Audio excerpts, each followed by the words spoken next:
త్వరలో AP CM Chandrababu Singapore పర్యటనకు వెళ్లనున్నారు. రాష్ట్రానికి పెట్టుబడులు తీసుకురావడమే ప్రధాన ఎజెండాగా ఈ నెల 26 నుంచి 30 వరకు అక్కడ పర్యటించనున్నారు. రాజకీయ వ్యవస్థీకృత వ్యాపార వర్గాలతో చంద్రబాబు బృందం సమావేశం కానుంది. నగరాల ప్రణాళిక, నగర సుందరీకరణ, ఉద్యానవనాలు, ఓడరేవులు, మౌలిక వసతుల కల్పన, భవిష్యత్తు సాంకేతికతను అందిపుచ్చుకోవడం వంటి అంశాలపై చర్చలు జరపనున్నారు. సీఎం చంద్రబాబుతో పాటు మంత్రులు నారా లోకేష్, నారాయణ, టీజీ భరత్, అధికారులు Katamaneni Bhaskar, N Yuvaraj, Kartikeya Mishra, K Kannababu, AP economic development board నుంచి సాయికాంత్ వర్మ సింగపూర్ వెళ్లనున్నారు.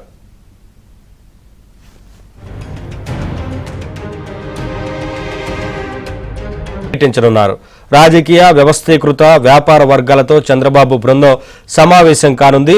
నగరాల ప్రణాళిక, నగర సుందరీకరణ, ఉద్యానవనాలు, ఓడరేవులు, మౌలిక వసతుల కల్పన, భవిష్యత్తు సాంకేతికతను అందిపుచ్చుకోవడం వంటి అంశాలపై చర్చలు జరపనున్నారు.